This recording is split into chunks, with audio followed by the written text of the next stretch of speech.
মেঘের গুরু গুরু গর্জন আর বিদ্যুতের ঝলকানি।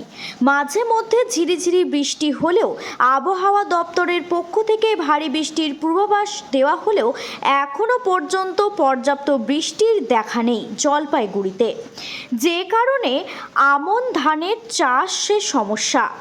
বাধা হয়ে জেলার বেশ কিছু জায়গায় জলসেচ করে আমন ধান চাষ করছেন চাষিরা।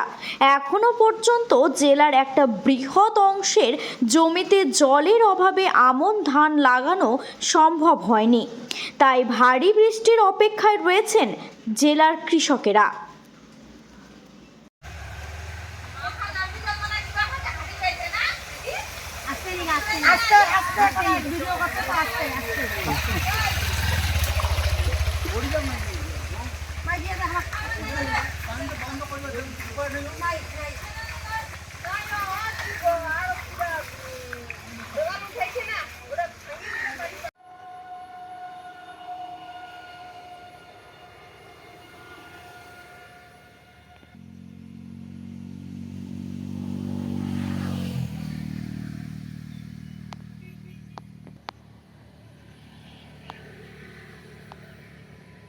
ব্যুরো রিপোর্ট, উত্তরের প্রহরী।